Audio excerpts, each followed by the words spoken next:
Worship you father.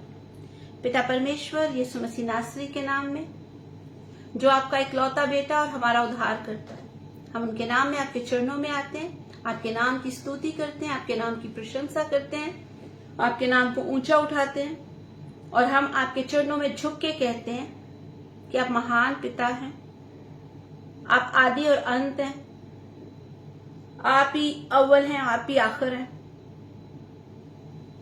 आप कुदरत से मुलब्बस बाप हैं। बाप, इज्जत, दौलत, हशमत, बुजुर्गी, गलबा सिर्फ आपके नाम को रवा है। आसमान के नीचे और जमीन के ऊपर और कोई परमेश्वर है ही नहीं जिसको झुक के सजदा किया जाए। वो सिर्फ पिता परमेश्वर आप हैं, जिनको हम यीशु मसीह नासरी के नाम में सजदा करते हैं, आपके नाम की ताजीम और तारीफ करते हैं। हम आपका शुक्र करते हैं पिताजी इस समय के लिए। अब जब मैं आपके कलाम को, आपके वचन को आपके लोगों तक लेकर जा रही हूं, तो ये कलाम लोगों के जीवन में काम करे। आज जो बरसों पुराने बंधन लगे हुए हैं, जो बरसों पुरानी हैबिट हमें है प्रार्थना ना करने की या शिकायतें करने की, बरसों पुरानी ये जो आदतें हमारे अंदर घर पकड़ के बैठ गई हैं, आज ये पत्थर यीशु मसीह के नाम से आपके वचन के द्वारा, इस पाक और जिंदा कलाम के द्वारा जो आपके मुंह की बातें हैं, वो रुकावट टूटने पाए, आपके लोग आजाद हो और बाप वो आपके नाम की शुक्रगुजारी करते हुए हर विनती को, हर रिक्वेस्ट को आपके चरणों में लाने वाले हो सके। मुझे लफ्जों की तरतीब देना, दिलेरी का आत्मा देना। जितने लोग हमारे साथ सुन रहे हैं उन सबके लिए आशीष मांगती हूँ कि वो आपके कलाम को सुने, समझे और आपके नाम को यीशु के नाम में आदर और महिमा दे सके। मैं अपने आप को पवित्र आत्मा के हाथों में देती हूँ कि पवित्र आत्मा आप मुझे लीड करें, गाइड करें, चलाएं, क्योंकि आप हमें सिखाने वाले हैं, गहरी बातें बताने वाले। तो हमें और यीशु की पहचान में ले चलिए ताकि हम और यीशु को जाने और अपने जीवन से पिता, पुत्र और पवित्र आत्मा को आदर और महिमा दे सके। मांग लेते हैं पिताजी आपके बेटे हमारे खुदावन यीशु मसीह के नाम में, आमीन आमीन आमीन। Ambassador of Christ international ministry में सबको स्वागत कहती हूँ। तो हम सीख रहे थे धन्यवाद के बारे में, ठीक है। पौलुस कहता है, हमारा टॉपिक है धन्यवाद, थैंक्स गिविंग, धन्यवाद, शुक्रगुजारी।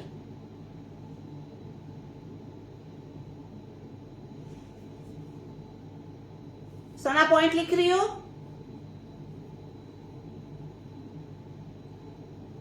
अपने पॉइंट लिखो सना। हमारा टॉपिक है थैंक्स गिविंग, धन्यवाद या शुक्रगुजारी, ठीक है। पहला थिस्सलुनीकियों चैप्टर 5 उसकी 16, 17, 18 में ऐसे लिखा है कि हर समय खुश रहो, ठीक है। पहला थिस्सलुनीकियों चैप्टर 5 उसकी 16, 17, 18 में पहले लिखा हुआ है, हर समय खुश रहो, निरंतर प्रार्थना करो, बिला नागा दुआ करो और शुक्रगुजारी के साथ, धन्यवाद के साथ हमारी सारी विनतियां, दरख्वास्तें यीशु मसीह के नाम में पिता के सामने लाई जाए, क्योंकि ये पिता की इच्छा है कि हम धन्यवाद के साथ यीशु मसीह के नाम में उसके चरणों में आए। समझ में आ गया इतना? ओके। अब हमने कल सीखा था कि खुश रहने का मतलब क्या है, प्रार्थना करना क्यों जरूरी है, क्योंकि अगर हम प्रार्थना नहीं करते तो फिर हम प्रोटेक्शन से, जो पिता परमेश्वर ने हमें अपने दूतों की प्रोटेक्शन दी हुई है, घेरा दिया हुआ अपने दूतों का, अपने फरिश्तों का, हम उससे बाहर हो जाते हैं, ठीक है। आज हम देखेंगे जो उसका पहला शब्द था ना, हर वक्त खुश रहो, उसका ऑपोजिट पे जाएंगे, ठीक है। वचन कहता है, बाइबल कहती है, बाइबल जो परमेश्वर के मुंह का वचन है, जो खुदा का कलाम है, वो ये कहता है कि बड़बड़ाओ नहीं। किस किस को बड़बड़ाने का मतलब पता है? बड़बड़ाना क्या होता है? मुंह में बोलना, मुंह में बोलते रहना, है ना? बड़बड़ाना, कुड़कुड़ाना, कुड़कुड़ाना, ठीक है। अब शैतान का सबसे बड़ा हथियार पता क्या है? कि आपको आशीष से दूर रखे। वो ये है कि हम कुड़ते रहते हैं। ये लफ्ज सबको पता है, ये शब्द सबको पता है, कुड़ना, है ना? बड़बड़ाते रहना, शिकायतें करते रहना। कभी कभी तो खुद से ही हम लोग शिकायत करते रहते हैं, क्या करूं, इतनी प्रार्थना की है, कुछ भी नहीं होता, बच्चों को इतना समझाया है, बच्चे नहीं सुनते, हालात ही नहीं बदलते, कितने सालों से हालात बुरे हैं, कब कितनी प्रार्थना की, कितनी फास्टिंग रखी, है ना? हम लोग बड़बड़ाते रहते हैं, शिकायतें करते रहते हैं। जो वचन है ना, पहला थिस्सलुनीकियों चैप्टर 5 उसकी गालिबन 16 आयत है, उसमें लिखा है खुश रहो। मैं तुमसे फिर कहता हूं कि खुश रहो, ठीक है। इसका जो उलट है वो है दुख, और दुख का मतलब यह है कि आप शिकायतें करते रहे अपने अंदर ही अंदर कि परमेश्वर मेरे लिए काम नहीं करता, रब मेरी सुनता नहीं है, पता नहीं रब की क्या मर्जी है, वो क्यों नहीं सुनता, वो चंगा नहीं कर रहा, मैं कब से बीमार हूं, चंगाई नहीं मिल रही है। ये जो बातें हम करते हैं ना, ये खुशी के ऑपोजिट हैं, उसके खिलाफ हैं। अब ये शैतान की सबसे बड़ी चाल है कि हम खुदा के खिलाफ बोलें, ठीक है। मेरे साथ आप निकालो जल्दी से फिलिपियों चैप्टर 2, और मैं चाहूंगी कोई एक पढ़ेगा सिर्फ, ठीक है। हम लोग टाइम ज्यादा नहीं लेंगे, जल्दी जल्दी आज खत्म करने की कोशिश करेंगे इसको। फिलिपियों चैप्टर 2 उसकी 14 आयत। सिस्टर जी वो फिर से बोलना। फिलिपियों चैप्टर 2 उसकी 14 आयत। नवप्रीत आप पढ़ दीजिए। ओके आप पढ़, अंजलि आप पढ़ दीजिए। सब काम बिना कुड़कुड़ाए और बिना विवाद के किया करो। आमीन। यहां पर पौलुस ये कह रहा है कि सब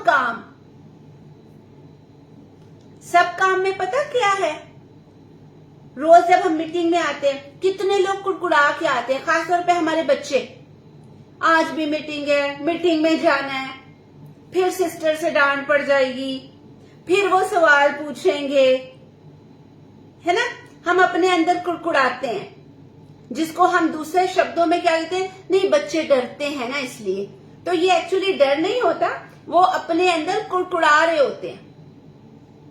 और पौलुस कहता है सब काम में प्रार्थना भी है, सब काम में बाइबल पढ़ना भी है, आराधना करना, अपने माँ बाप की आज्ञा को मानना, ठीक है, अपने स्कूल में अपनी टीचर की आज्ञा मानना,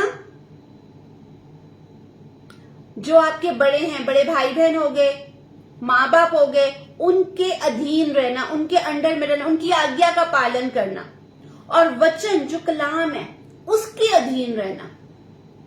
स्पेशली बच्चों से कहना चाहूंगी, जब बच्चों को कहा जाता है प्रार्थना करो, बाइबल पढ़ो, चलो प्रैक्टिस करो, बड़ी बहन बोलती है या भाई बोलता है या मम्मी बोलती है, तो बच्चे कहते हैं अभी नहीं, अभी मैं खेलने जा रहा हूं, मैं बाद में कर लूंगा, बाद में याद कर लूंगा, और वो बाद कभी बच्चों का नहीं आता। ये आप आज्ञा को तोड़ते हैं, पहला परमेश्वर की आज्ञा को तोड़ देते हैं। हुक्म है ना कि अपने माँ और बाप को आदर दे, आपने उनके अंडर रहना है, उनकी बात माननी है, आप ये हुक्म को तोड़ देते हो। और दूसरा, आप अपने माँ बाप का जब हुक्म नहीं मानते ना, तो उनका जो परमेश्वर ने उनको काम दिया ना, आप उसमें रुकावट बनते हैं।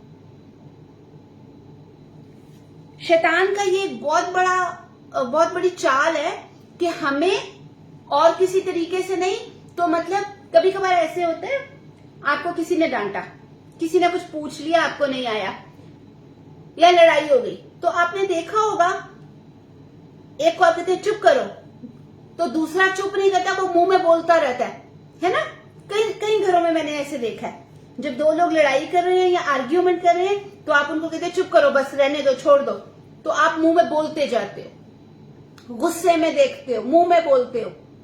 मैं आपको बता दूं, ये पाप है, और अगर आप ऐसे करते हो तो इसका मतलब है आप शैतान की सुनते हो, आप शैतान की सुनकर उसके काम करते हो, और ये बहुत खतरनाक बात है।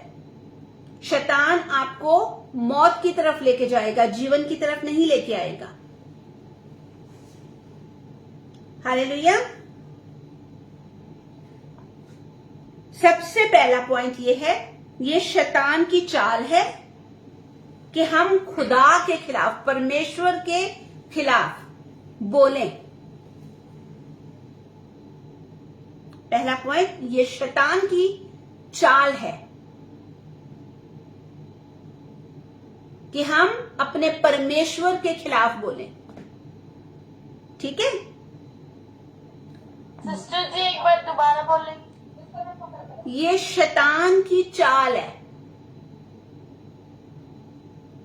कि हम अपने परमेश्वर के अगेंस्ट में, उसके खिलाफ बोलें।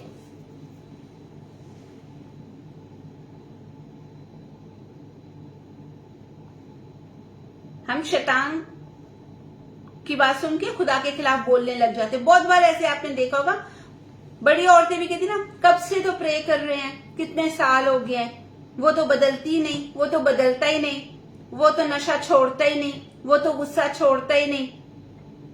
ये जो शिकायत करना होता है ना, ये हम परमेश्वर के अगेंस्ट बोल रहे होते हैं। हालेलुया। सेकेंड पॉइंट, हम परमेश्वर के शुक्रगुजार नहीं होते। पिता परमेश्वर यीशु मसीह के नाम पर हम पे अनुग्रह करते हैं, हम पिता परमेश्वर के शुक्रगुजार नहीं होते।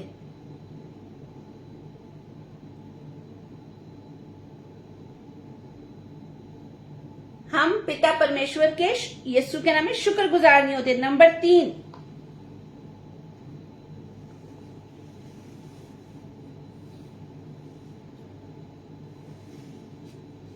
ये आदत हमारी आशीष को रोक देती है, हमारी बरकतों को रोक देती है। हमारी नंबर 3 क्या है? नंबर 3, ये जो हैबिट है ना, ना बात मानना, शिकायतें करते रहना, ये हमारी आशीष को रोकती है, ये हमारी बरकत को रोक देती है। और ये बात सिर्फ मैं, बच्चे तो खैर पॉइंट लिख रहे हैं, ये मैं सब बड़ों के लिए भी बता रही हूं। बहुत दफा कई भाई भी बात करते हैं तो वो ऐसे कहते हैं, ओ जी बहुत चर्च जाते हैं बड़े सालों से, लेकिन कुछ भी नहीं हो रहा। मेरी पत्नी तो दिन रात प्रार्थना करती रहती है, लेकिन कुछ हो ही नहीं रहा। बहनें भी बहुत ऐसी कहती हैं, मैं इतने सालों से दुआ कर रही हूं, मेरा तो हस्बैंड चेंज नहीं हो रहा, मेरे तो बच्चे नहीं चेंज हो रहे, मेरे भाई बहन नहीं बदल रहे, मेरा काम फंसे हुए हैं, वो नहीं हो रहे हैं। जब हम ऐसे बोलते हैं तो आत्मिक जगह पर जाए ना, तो हम परमेश्वर के अगेंस्ट बोल रहे होते हैं, जो हमारी आशीष को रोक देते हैं। हालेलुया। नंबर 4, ये परमेश्वर से हमारे रिश्ते को कमजोर करता है और तोड़ देता है। ये पिता परमेश्वर से हमारे रिश्ते को कमजोर करता है और फिर तोड़ देता है। अगर हम इस आदत को कंटिन्यू करें तो फिर एक दिन ये रिश्ता टूट जाता है। ठीक है। और नंबर 5, पवित्र आत्मा जो हमारा जी बोलिए। इसी में नंबर आपने 4 क्या बताया? परमेश्वर से हमारे रिश्ते को कमजोर करता है और फिर एक समय आता है कि परमेश्वर से हमारा रिश्ता टूट जाता है।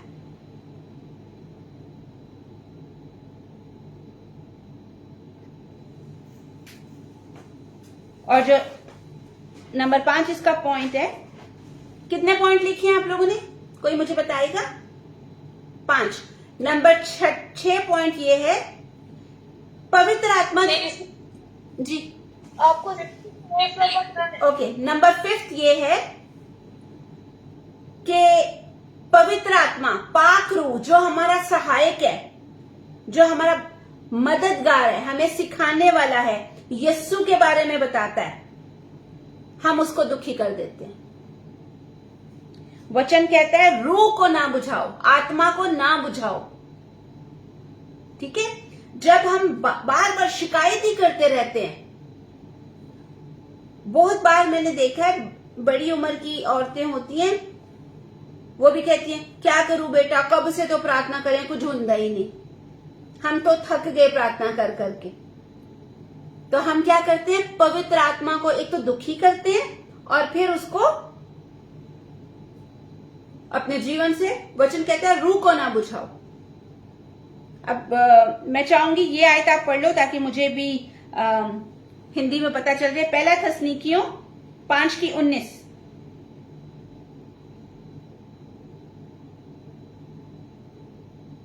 पहला थस्सलुनीकियों 5:19।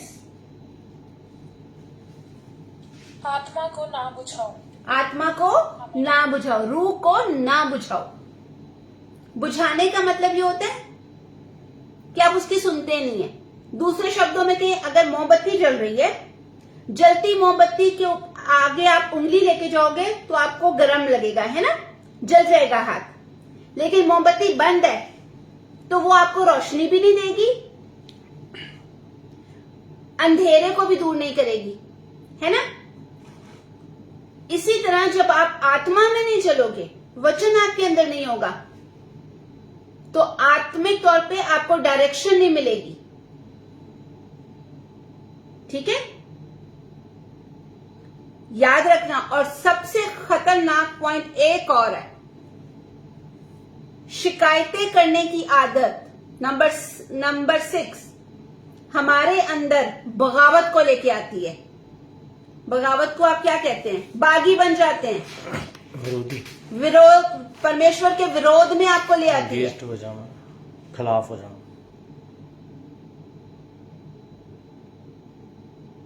आप कहेंगे नहीं मैं चर्च जाता हूं, मैं फास्टिंग करता हूं, मैं फलाने चर्च का मेंबर, मैं इसका मेंबर, उसका मेंबर, हम लोग रोज ऑनलाइन सर्विस है उसमें आते हैं, ठीक है। लेकिन सच में आपके अंदर से आपकी जो आत्मा है वो परमेश्वर के विरोध में होती है, क्योंकि आप लगातार शिकायत कर रहे होते हैं। सिर्फ दिखाने के लिए आप मीटिंग में आ जाते हो, शायद पास्टर जी के डर से कि पास्टर जी पूछेंगे, गुस्सा करेंगे, ठीक है, या चलो और कोई काम नहीं है, प्रार्थना में चले जाते हैं, है ना। लेकिन अंदर से, मन से हम प्रार्थना में नहीं बैठते हैं, मन से हम उसके चरणों में नहीं आते हैं। ये हमारे अंदर बगावत को लेके आती है, हम उसके खिलाफ होते हैं। देखने में हम प्रार्थना में बैठे हैं लेकिन हमारा मन उसकी तरफ नहीं होता। इसलिए हम कहते हैं ना, आप क्यों हंस रहे हो, आप क्यों उधर देख रहे हो, आप ऐसे क्यों कर रहे हो।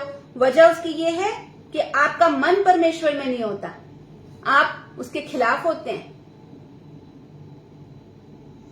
और मैं एक और चीज को क्लियर कर दूं, बहुत लोग कहेंगे ये तो बच्चे हैं, बच्चों को तो माफी है। नहीं, अभी इनको परमेश्वर के बारे में, यीशु मसीह के बारे में पता है, अभी माफी नहीं है। पता कौन से बच्चों की माफी है? हर्षिता की छोटी बहन है ना, बिल्कुल छोटी वाली ग्रेस, वो बहुत छोटी बच्ची है, उसकी माफी है, क्योंकि उसको पाप का नहीं पता, वो बच्ची है। लेकिन ये दोनों बच्चियां, हर्षिता उसकी छोटी बहन, हम परमेश्वर के बारे में बता रहे हैं, अब माफी नहीं है, क्योंकि अब इनको यीशु मसीह के बारे में पता है, पिता के बारे में पता है, इनको पता है हमने झूठ नहीं बोलना, हमने गाली नहीं देनी है, हमने गंदे शब्द नहीं बोलने हैं, हमने चोरी नहीं करनी है, फिर भी ऐसे काम करते हैं तो माफी नहीं है। इस चीज को याद रखना।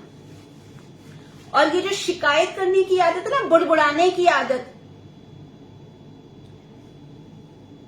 ये परमेश्वर को आपके विरोध में ला के खड़ा कर देती है। हालेलुया। ये खुदा के अगेंस्ट हमें ले आती है, परमेश्वर के अगेंस्ट ले आती है। जी नंबर 7 है। नहीं बस ये मैंने इतने पॉइंट लिखवा दिए, अब मैं एक्सप्लेन कर रही हूं आप लोग को, ठीक है।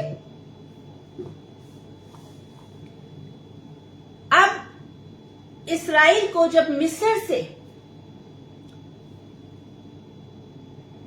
परमेश्वर निकाल के ला रहे थे, तो कितनी जगह वो परमेश्वर के विरोध में बोलते थे और वहीं पर उनको सजा मिलती थी। निर्गमन पढ़ें, कूच की किताब पढ़ें, खुरूज की किताब पढ़ें, वो परमेश्वर के अगेंस्ट बोलते थे, उसी समय परमेश्वर उनको दंड देता था, सजा देता था। मूसा ने जब इस्राएलियों को लेके जा रहे थे तो उनको बस पानी नहीं था पीने को, तो वो मूसा के खिलाफ बोलने लग गए। तो मूसा ने चट्टान से जब पानी निकाला था, जो शिकायतें करने की आदत है ना, वो हमारे मन को सख्त कर देती है। हम परमेश्वर पे विश्वास नहीं करते। फिर एक और चीज आपको बताऊं, आप लोगों में से बहुत लोग शायद बोलेंगे मैं तो चर्च का कोई लीडर हूं, मैं तो पास्टर हूं, मैं तो इवेंजलिस्ट हूं, तो मैं कैसे। लेकिन हम जब तक अपने आप को वचन में नहीं रखते ना, हम शिकायतें करते हैं। अगर मेरी बात करें, हो सकता है कई बार मैं बोल देती हूं, आज जब परमेश्वर का वचन है ना, ये जितना आपके लिए उतना मेरे लिए भी है। ऐसा नहीं है कि ये सिर्फ आपके लिए, ये मेरे लिए भी बराबर है। क्योंकि हम यहां पर तोलते हुए ना कम ज्यादा कर देते हैं। उसका जो तराजू है ना, जो उसके जो बाट है वजन करने के लिए, जो उसके पैमाने हैं, वो सीधा सीधा तोलते हैं, वो किसी की साइड नहीं लेते हैं। अब बहुत सारे लोग कहते हैं कि नहीं, मेरे मन में कैसे, कि शैतान कैसे मुझे इस्तेमाल कर सकता है। आपको पता है कितने लोग मानते हैं कि मैं तो सिर्फ परमेश्वर में हूं, मैं तो वर्शिपर हूं, मैं तो आगे हूं, मैं तो हर वक्त चर्च में रहता हूं, मैं इतने घंटे प्रे करता हूं, तो मुझे शैतान कभी नहीं परमेश्वर के अगेंस्ट कर सकता। कितने लोग ये विश्वास करते हैं?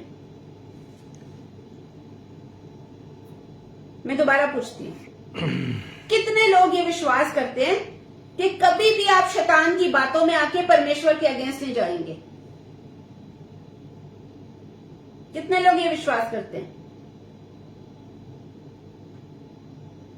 कि मेरे जीवन में ऐसा कभी नहीं होगा कि मैं परमेश्वर के खिलाफ बोल दूं, परमेश्वर के खिलाफ काम करूं?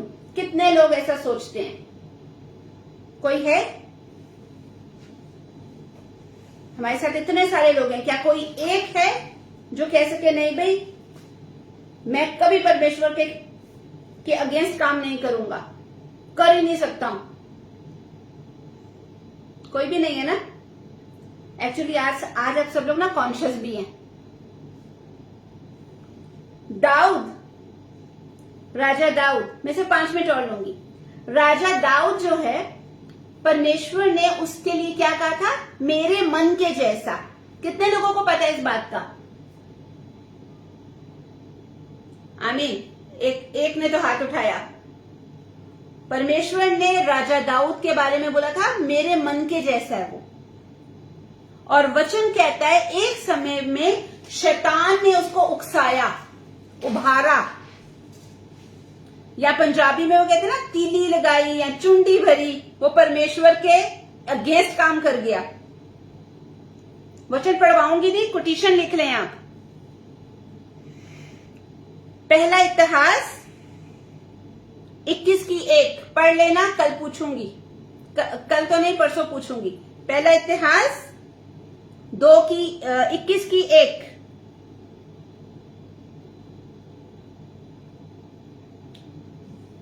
उसके बाद एक और व्यक्ति था जिसके बारे में बोला गया है।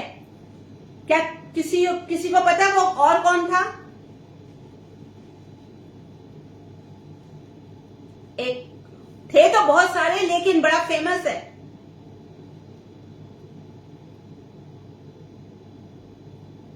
नहीं याद आ रहा ना, माइंड में नहीं आ रहा।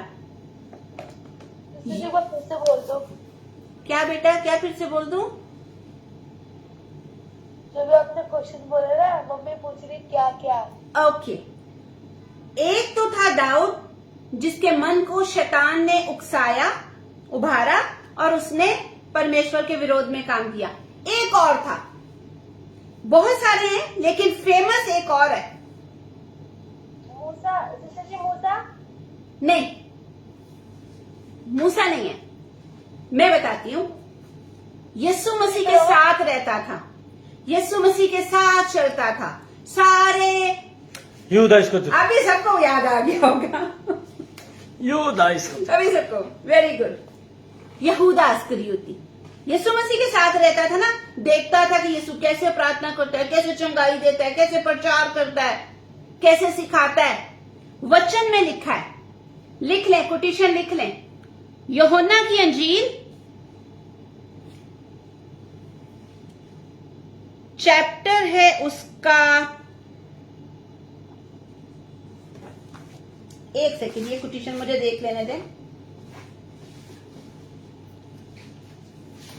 पॉइंट्स जब आ रहे होते हैं ना, मैं भी जल्दी जल्दी लिखती हूँ, बाद में खुद ही नहीं पढ़ा जाता कि मैंने लिखा हुआ क्या है। ओके, यूहन्ना की अंजील चैप्टर है 13, आई गेस चैप्टर है 13, अगर मैं गलती नहीं कर रही हूं तो और उसकी 27 आयत है, अगर मैं गलती नहीं कर रही तो। हाँ जी, चैप्टर 13, यूहन्ना की अंजील चैप्टर है 13 और उसकी 27 आयत 27। यूहन्ना की अंजील चैप्टर 13 और 27, जहां पर शैतान उसके, हम लोग क्या कहते हैं, तू मेरे मन में समाया हुआ है, तू मेरे मन में है। यहां पर वचन कहता है शैतान उसके मन में चला गया।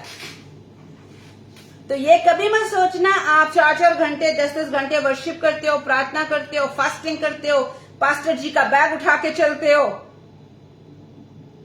तो शैतान आपको छू नहीं सकता। यहूदा इस्करियोती यीशु मसीह के साथ दिन और रात रहता था। दाऊद वो बंदा था जिसके लिए परमेश्वर ने खुद कहा था, यहोवा ने, कि मुझे मेरे मन के अनुसार एक व्यक्ति मिल गया है ना।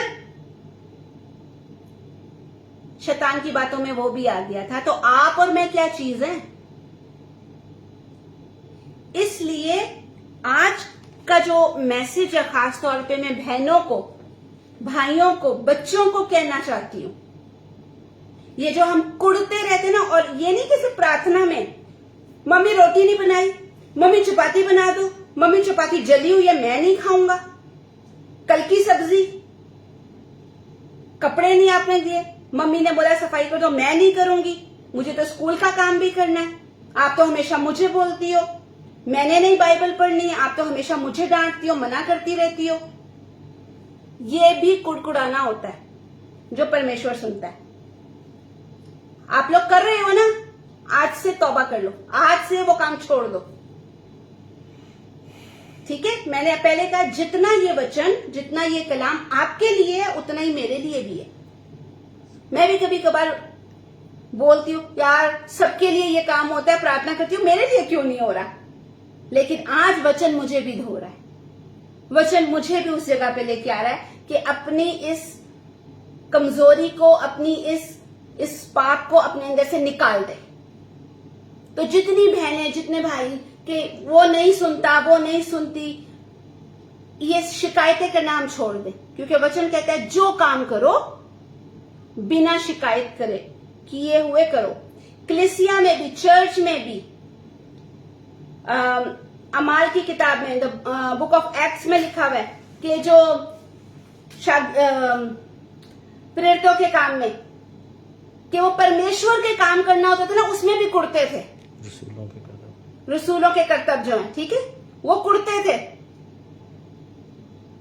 तो इसी तरह जब मीटिंग होती है तो हम देर से आए हैं, बीच में बोल रहे हैं, बीच में सुन नहीं रहे हैं, यानी कि आप कुड़ रहे हो, शिकायतें कर रहे हो, फलानी नहीं आई थी, उसने ऐसे किया था, नहीं ये कर रहा था, नहीं वो कर रहा था, हम कुड़ कुड़ के आते हैं। ये पाप है और ये शैतान का एक बहुत बड़ा हथियार है, उसकी चाल है कि हमें परमेश्वर के अगेंस्ट कर दें। तो आज हम तौबा करेंगे कि हम ऐसे नहीं रहेंगे। हालेलुया। परमेश्वर आप सबको आशीष दे। आए हम प्रार्थना में चलेंगे। पिता परमेश्वर, यीशु मसीह नासरी के नाम में आपके चरणों में आते हैं। आप जो महान परमेश्वर हैं, आज के इस वचन के लिए, आपके कलाम के लिए हम आपके शुक्रगुजार हैं। हमने आज आपके मुंह की बातें सीखी हैं। बाप यीशु के नाम में दुआ करते हैं और हम माफी मांगते हैं यीशु मसीह के नाम में। हमने जितनी बार कुड़कुड़ाया, शिकायतें की, हम उन सारी बातों से माफी मांगते हैं। यीशु मसीह के नाम में हमें माफ कर दे। यीशु के लहू से धोएं, पवित्र आत्मा से हमें भर दें, ताकि हम सच्चाई के साथ आपके पीछे पीछे चलने वाले हो सके। हमने अपने बड़ों से, अपने माँ बाप से, भाई बहनों के साथ शिकायतें की हैं, तो पिताजी हम माफी मांगते हैं, हमें माफ कर दीजिए। आज का ये वचन, आज का ये कलाम हम सबकी जिंदगियों में काम करे और इस रुकावट को जो अभी इस धोखे से हमारे अंदर बार बार हमारी आशीष को रोक देता है, हम इस पहाड़ को यीशु मसीह के नाम में अपने जीवन से दूर करने वाले हो सके, ताकि आपकी आशीषें हमारे जीवन में आए। मांग लेते हैं आपके बेटे हमारे खुदावन यीशु मसीह के नाम से। और जितने लोग हमारे साथ फेसबुक पर और टिकटॉक पर हैं, उनसे रिक्वेस्ट है कि अगर आपकी कोई भी रिक्वेस्ट है तो हमें भेज दें, हम आपके लिए प्रार्थना करेंगे। Ambassador of Christ international ministry को अपनी दुआओं में याद रखें, ताकि हम खुदा के कलाम को, उसके वचन को लोगों तक लेके जा सकें, अपनी आवाज के जरिए से, इस मीडिया के थ्रू लोगों तक, जहां तक हम खुद नहीं जा सकते, लोग नहीं जा सकते, हम फ्री में उसके कलाम को बांटे, ताकि लोग उसके कलाम की सच्चाई को सुने और पापों से, गुनाहों से तौबा करके उसके कदमों में आने वाले हो सके। पास्टर हरप्रीत को और मुझे अपनी प्रार्थनाओं में याद रखिए, दुआओं में याद रखें, ताकि हम पूरी सच्चाई से, दिलेरी के साथ उसके कलाम की सच्चाई को लोगों तक लेके जा सके। आप लोग से रिक्वेस्ट है, ज्यादा से ज्यादा इस वीडियो को शेयर करें और अपने दोस्तों को, भाई बहनों को खुदा के कलाम, उसके वचन में लेकर आए। आप सबको जय मसीह की। रिक्वेस्ट किसी की है?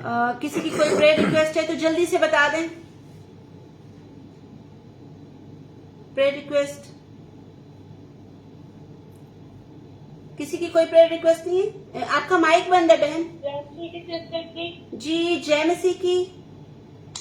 सिस्टर जी, माना डॉक्टर के पास गए थे तो उनको बवासीर की दिक्कत हो रही है बहुत ज्यादा। डॉक्टर ने ऑपरेशन बताया।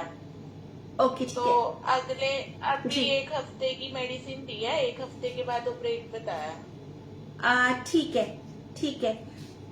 तो हम लोग दुआ में रखते हैं, ठीक है। ओके जी बहन, अब आप बताइए। आपका माइक बंद है।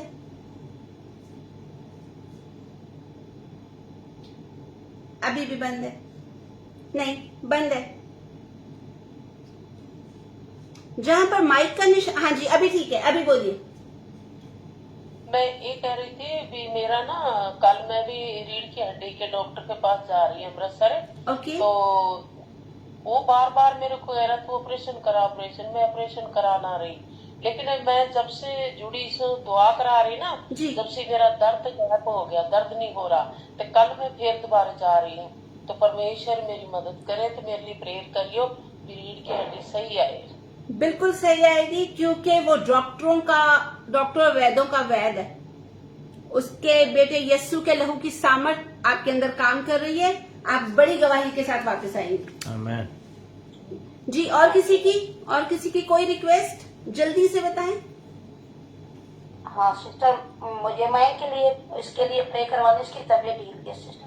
अच्छा ठीक है, क्या हो गया बेटे को?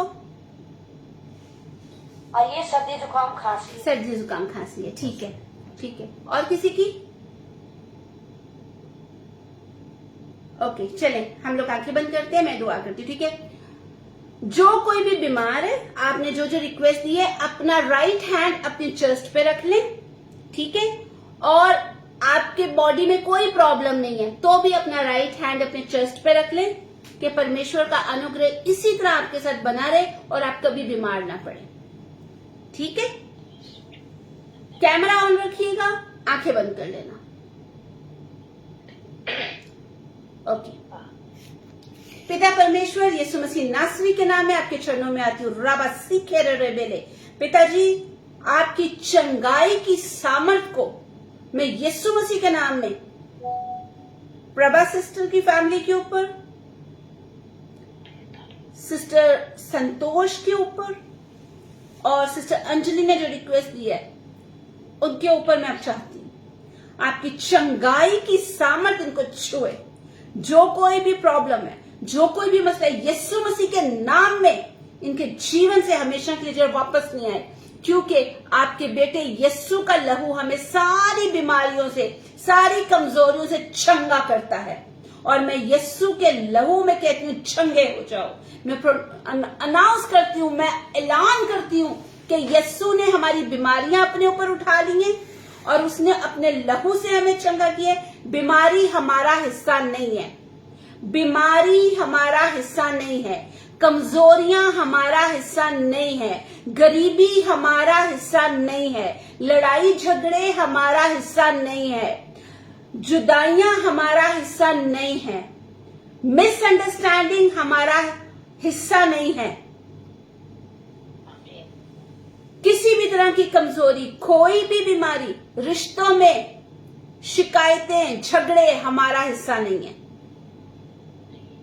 यीशु मसीह के नाम में हम ऐलान करते हैं कि हम आशीष के लिए पैदा हुए हैं, हम आशीष का कारण हैं। और यीशु मसीह के नाम में पिता परमेश्वर की सारी आशीषें स्वर्ग से हमें घेरे हुए हैं और हमारे जीवन के एक एक हिस्से में उसकी आशीष काम कर रही है। जिनके पास अपने घर नहीं है, रबासी के रे, पिता परमेश्वर आपको अपने घर देने जा रहा है। मुझे नहीं पता किसके पास नहीं है, लेकिन मैं जो देख रही हूँ, पिताजी आपको अपना घर देने जा रहे हैं। और रबा से खेले, आप कितना बड़ा चाहिए, कैसा चाहिए, ये आप उनको बताएं, लेकिन पिता ने कहा है और रबा सीखे रे, टूटे हुए रिश्तों को जोड़ने जा रहे हैं। टूटे हुए रिश्तों को, वो बच्चों के साथ आपका हो सकता है, हस्बैंड वाइफ का, भाई बहनों के साथ, माँ बाप का बच्चों के साथ, टूटे हुए रिश्ते जुड़ने जा रहे हैं। रबा सीखे रे बेले, दीबा राका बाबा मामा सीखे रे बेले, और रबा बाबा सीखे रे बेले शंदलारा। डॉक्टर्स की रिपोर्ट्स बहुत सारे लोगों के जीवन में गलत होने वाली हैं। रिपोर्ट कुछ और कहेंगी, आपका रिजल्ट कुछ और आ रहा है। और रबा बाबा सीखे, डॉक्टरों को आप हैरान और परेशान करने जा रहे हो, मानो तो डॉक्टरों का इलाज होने की जरूरत होगी अब, क्योंकि उनकी सारी रिपोर्ट्स गलत होने वाली हैं। पिता परमेश्वर का अनुग्रह आपके जीवन में काम करने जा रहा है। रबा बासी खेरे रे बेले, दीबा राका मामा से खेरे रे बेले शंदलारा जाखा बाबा री खेरे रे। पिताजी, मैं यीशु मसीह के नाम में इस बात की घोषणा करती हूँ कि जितने भी बच्चे हमारे साथ जुड़े, इनको सर्दी जुकाम से बचाना, बुखार खांसी इन बच्चों को ना छुए। ये बच्चे इस सर्दी को एंजॉय करें, क्योंकि आपका वचन कहता है कि हर मौसम आपने हमारे लिए बनाया है कि हम उसको एंजॉय करें। हम राजा के बच्चे हैं, हम बीमारियों के लिए, हमारी बॉडी बीमारियों के लिए नहीं है, हमारा रुपया पैसा जो हम कमाते हैं वो डॉक्टर्स के लिए नहीं है। हम आशीष पाए हुए लोग हैं, हम पिता परमेश्वर के चुने हुए खास लोग हैं। और रबाबा सीखे रे बेले, दी खोबोरी, मैं देख रही हूँ किसी का पैसा रुका हुआ था, वो बंधन टूटा है। आमीन। बंधन टूटा है, आपको आपका रुका हुआ पैसा वापस मिल रहा है। और रबाबा सीखेरे रेबेले ज़कबा रीखेरे रेबे, जो रुकी हुई आपकी आशीष थी, जो आपका हिस्सा था, वो पैसा है, वो जगह है, वो क्या है ये मुझे नहीं पता, लेकिन मैंने देखा है कि आप, मुझे ऐसे पैसे के जैसे लग रहा है कि जैसे वो पैसा है। और रबा सीखेरे रेबे, मैं देख रही हूं बंधन टूट रहे हैं, बंधन टूट रहे हैं रबा से। जिन्होंने आपसे जबरदस्ती लिया है वो खुद आपको वापस कर लेंगे, वो खुद वापस करने आएंगे रबा। ठीक ही उसी तरह होने जाएगा आपके जीवन में, जैसे मिस्र से इस्राएली बाहर निकल रहे थे तो उन्होंने अपना सोना चांदी भी इस्राएलियों को दे दिया था। और रबा सीखेरे रेबेले बीबा राका मामा मासुखोबो रीखेरे रेबेले शंदलारा जुकोबो रीखे बेबे री बाबा सीखेरे रेबेले शंदलारा सखबा रीखेरे रेबेले दी बाबा राका बाबा सीखेरे रेबेले शंदलारा। ये जो स्पिरिट एक बच्चों के अंदर काम कर रहा है कि वो अपने पेरेंट्स की, अपने माँ बाप की आज्ञा में नहीं है, मैं उस स्पिरिट को भागते हुए देख रही हूँ। बच्चे यीशु मसीह के नाम में आज्ञाकारी में आ रहे हैं, आज्ञाकारी में आ रहे हैं। रबा सीखेरे रेबेले शंदलारा सकबा रिकोरो रोबोबो सकबा रिखेरे रेबेले शंदलारा दीरा रबा सकबा रिखोलो रोबोले दीबा रखा मा सीखेरे रेबेले और रबा सीखेरे रेबे। Thank you father, thank you Jesus, thank you Jesus. आपके घर 2026 में देख रही हूं, आप लोग खुद कहेंगे कि हमारे किचन, हमारी रसोई अच्छी वस्तुओं से, अच्छी चीजों से खाली नहीं होती है। आप जितना निकालेंगे बढ़ता जाएगा। ये एग्जैक्टली वैसे होगा जैसे सारपत शहर की विधवा औरत बेवा के साथ हुआ था कि उसका ना तो मटका खाली हुआ था और ना तेल खत्म हुआ था। हुर्राबा सीखेरे रेबेले शंदलारा सकबा रीखेरे रेबेले। आपके परिवारों को बीमारी छोड़ के जा रही है, बीमारी छोड़ के जा रही है। स्पेशली हस्बैंड वाइफ के अंदर जो मिसअंडरस्टैंडिंग है, जो अंडरस्टैंडिंग नहीं है, वो बंधन टूट रहा है। और रबा से खेले रबे, मैं आपसे फिर कहूंगी, पॉइंट्स लिखिए और धन्यवाद देने लग जाए, धन्यवाद के साथ पिताजी को बताने लग जाए। 2026 आपका है। और रबा सीखे रे पिता परमेश्वर, सारा आदर आपको देती हूँ, महिमा आपको देती हूँ। आपने अपने लोगों का छुटकारा किया है, उनके जीवन में काम किया है। यीशु मसीह के नाम में सारा आदर आपको देती हूँ, सारा आदर आपको देती हूँ। पाइल्स को आप चंगा कर रहे हो, इस बीमारी से अपने लोगों को छुड़ा रहे हो। ओ रबा सीखे रहे, जो भी मेडिसिन खाई जा रही है वो मेडिसिन आपके नाम के लिए सही काम कर रही है, ताकि एक गवाही आए। रबा सीखे रे बेले और रबा सीखे रे। पिताजी आपको धन्यवाद देती हूँ, धन्यवाद देती हूँ, धन्यवाद देती हूँ, धन्यवाद देती हूँ यीशु के नाम में कि आप बड़े बड़े काम कर रहे हैं, आप बड़े बड़े काम कर रहे हैं। कल का दिन चमत्कार का दिन है आपके जीवन में। जब आप लोग सो के उठेंगे, आप देखेंगे आपके जीवन में काम होना शुरू हो जाएंगे। शायद छोटा सा हो लेकिन वो बढ़ता जाएगा। Hallelujah, thank you Jesus. पिताजी यीशु मसीह के नाम में सारा आदर आपको देती हूँ, सारा आदर आपको देती हूँ। मैं अपने आप को पास्टर हरप्रीत को आपके लहू में छुपाती हूँ। हमें दलेरी का आत्मा देना, सच्चाई का आत्मा देना, ताकि हम सच्चाई से आपके वचन को आपके लोगों तक पहुंचा सकें और लोग आपके वचन की सच्चाई में बढ़ते हुए आपके नाम को आदर और महिमा दे सकें। यीशु के नाम में मांगते हैं, आमीन, आमीन। Hallelujah, hallelujah. चलिए हम आखिरी प्रार्थना आइए हम अंतिम आशीष की तरफ चलेंगे। अपने हाथों को उठा लेंगे हम। हुण साडे प्रभु यीशु मसीह का अनुग्रह, परमेश्वर का प्रेम, पवित्र आत्मा जी की सहभागिता हम सबके साथ, हमारे परिवारों के साथ और परमेश्वर के तमाम ईमानदार लोगों के साथ, तमाम दास दासियों के साथ यीशु मसीह के दूसरे आगमन तक बना रहे। सब मिलकर कहेंगे आमीन, आमीन, आमीन, आमीन, आमीन। सो गॉड ब्लेस यू जी। परमेश्वर आप सबको बहुत बहुत बरकत दे। प्रभु का धन्यवाद हो जी। संतोष बहन, जय मसीह की, गॉड ब्लेस यू।